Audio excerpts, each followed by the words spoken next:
गर्मी में गरीब बेटी की जादुई खास की एसी। ओह, कितनी गर्मी लग रही है। ऊपर से ये टेबल पंखा भी मरमर कर चल रहा है। एसी लगी होती तो मस्त नींद आती। तभी पंखा चलते चलते जोरदार आवाज करके बंद हो जाता है, जिसकी आवाज से गरीब सत्यकाम का परिवार जाग जाता है। अजी ये इतनी तेज आवाज कैसी थी? क्या मालूम चंदा, पर ऐसा लगा जैसे कुछ टूट गया। तभी भारती टेबल पंखे को देखती है। पिताजी वो देखो, टेबल पंखा टूट गया।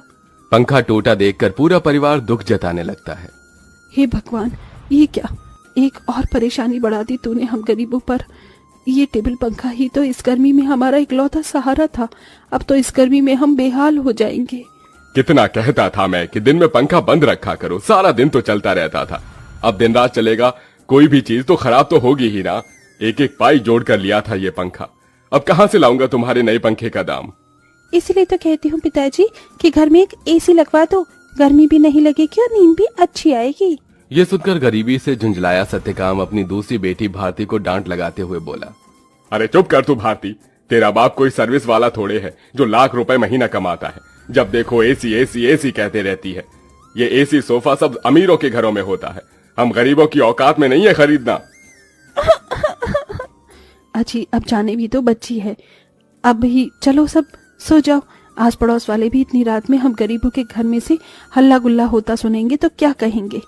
जैसे तैसे सब गर्मी में सो जाते हैं, लेकिन अपने गरीब माँ बाप बहन को गर्मी से बेहाल देखकर वो गरीब बेटी रात भर खुद सो भी नहीं पाई।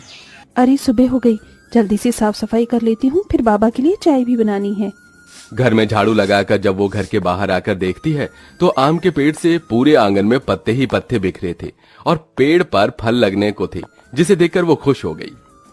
अरे वाह, आम के पेड़ पर तो बेर लगने लगे हैं। अच्छा है, थोड़े दिन में आम पक जाएंगे। पिताजी को तो आम के साथ रोटी खाना कितना पसंद है। अगर उन्हें रोज अपनी मनपसंद की सब्जी या फिर मीठे आम मिल जाए तो वो पेट भरकर रोटी खाते हैं।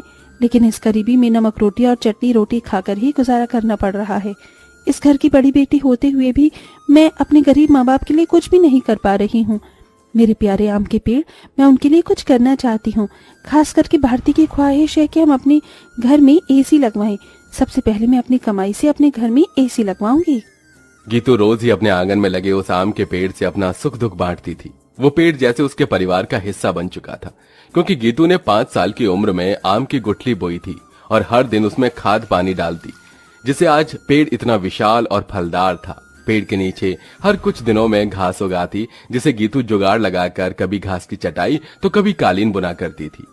गीतू, मैं और तेरे पिताजी जमींदार के खेत पर जा रहे हैं काम करने। माँ, आप और पिताजी अपनी खेती खुद क्यों नहीं उगाते? वो जमींदार तो यही चाहता है कि हम गरीब लोग सारी जिंदगी उसकी गुलामी करें। तभी तो धूप में वो आपसे गधों की तरह काम करवाता है और सिर्फ 100 रुपए ही देता है पूरे दिन के। पिताजी, आप ही तो कहते हैं ना कि हम गरीब किसान मिट्टी से सोना उगाते हैं। हाँ बेटिया, लेकिन एक गरीब के लिए 2 रोटी कमाना रोज की कठिन चुनौती होती है, जिसे पार करना पड़ता है। सत्यकाम और चंदा चिलचिलाती कड़ी धूप और गर्मी में खेत पर आते हैं, जहाँ जमींदार ठाठ से कुर्सी पर बैठा था और नौकर छतरी लिए खड़ा था। ओहो, बाप रे बाप, कितनी गर्मी है, आग बरस रही है। इतनी गर्मी में तो एसी की ठंडी हवा छोड़ने का मन ही नहीं करता। राम राम मालिक। अरे भाड़ में गया तेरा राम राम, यहाँ गर्मी से मेरा कचूमर निकला जा रहा है। कहाँ मर रहा था? हाँ, अब तक कहाँ मर रहा था? चलो दोनों मियाँ बीबी खेत जोतने में लग जाओ, उठाओ हल। जी मालिक। बेचारे दोनों कड़ी धूप में उतनी बड़ी जमीन में हल जोतते हैं, उनके माथे से टप टप पसीना बहता जाता है। अजी शाम हो गई, आज तो मालिक दिहाड़ी देने के डर से आए ही नहीं। उनकी हवेली चलकर मांग लेते हैं। पंखा ठीक भी तो कराना है, वरना गर्मी में गुजारा नहीं होगा। दोनों जमींदार के घर आते हैं, जहाँ जमींदार पांव पसारे एसी की चिल्ड ठंडी ठंडी हवा खा रहा था। ओहो, क्या मजा आ रहा है। एसी में भैया मजा बहुत है। अरे सत्यकाम, तू यहाँ? जी मालिक, पैसे दे दीजिए। ये पकड़ 200 और चल दफा हो जा। इसी तरह दिन गुजरते हैं। दोनों मियाँ बीवी जो भी कमा कर लाते अपनी गरीब बेटी के हाथों में रख देते, जिससे बहुत ही समझदारी से गीतू घर चलाती और उसमें से कुछ बचा भी लेती। 100, 200, 300, 350, 400, 410, 420, 30। कुल मिलाकर मेरे पास अभी तक ये 700-800 रुपए ही इकट्ठे हुए हैं। इतने में एसी कहाँ से आएगी? अगर मैं किश्त बंधवाकर भी एसी ले आऊं तो फिर मैं कैसे किश्त भरूंगी? तभी भारती अपनी गरीब बहन गीतू को परेशान देखकर बोली, दीदी, आजकल तो कबाड़ी वालों के पास भी अच्छी अच्छी चीज मिल जाती है। अमीर लोग तो नया खरीद लाते हैं और महंगी चीज भी बेच देते हैं। हाँ, ये ठीक रहेगा। मैं कबाड़ी में से कोई एसी उठा लाती हूँ। गीतू एसी खरीदने कबाड़ी की दुकान पर चली आई। भैया जी, मुझे कोई सस्ती एसी दिखाइए। गरीब लड़की लगती है, एक काम करता हूँ, ये खटारा वाली एसी थमा देता। इसे क्या पता इसमें क्या डिफॉल्ट है। ये लो बहन जी, ये एकदम बढ़िया एसी है। ये चलती तो है ना? चलती नहीं, दौड़ती है। एकदम धूम मचा देगी ठंडी हवा की। 1000 रुपए की लगेगी। अब जल्दी से ले लो। लेकिन मेरे पास बस 800 ही हैं। चलेगा चलेगा, दे दो। गीतू खुशी से वो एसी घर लाकर सबको चलाकर दिखाती है।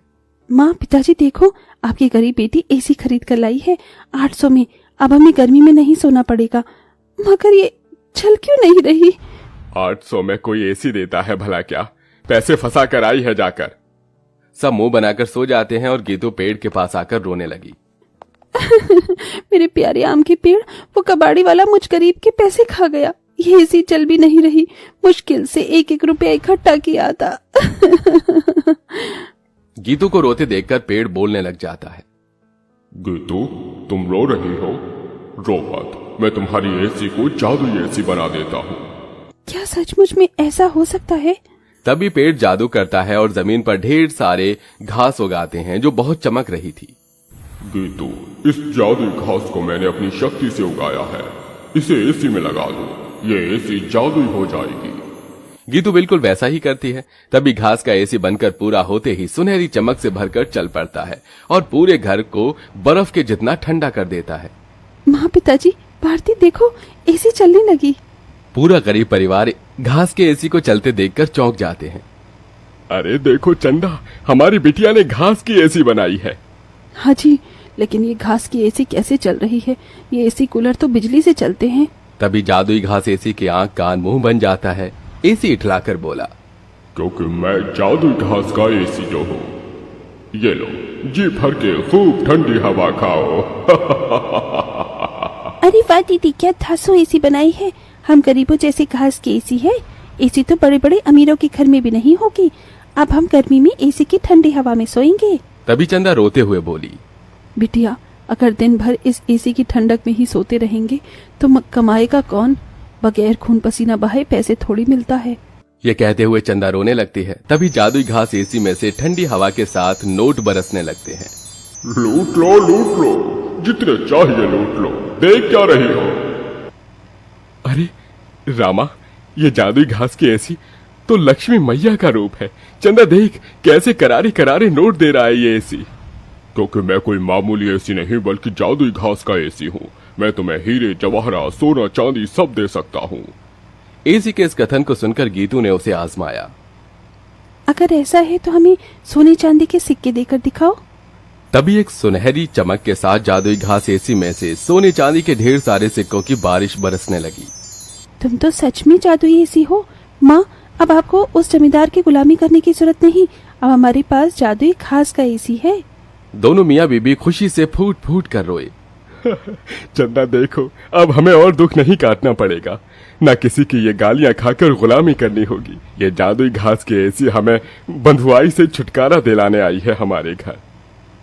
जाओ सत्यकाम, इन सिक्कों से कर्ज चुका दो। सत्यकाम ने जादुई घास एसी से मिले सिक्कों को बेचकर सबका कर्जा भर दिया और उसने पंखा, कूलर, एसी की अपनी दुकान खोली, जिससे गरीब भी कम दाम पर एसी खरीद सके। उस गरीब बेटी के बनाई जादुई घास एसी ने उसके गरीब परिवार का भाग्य बदल दिया।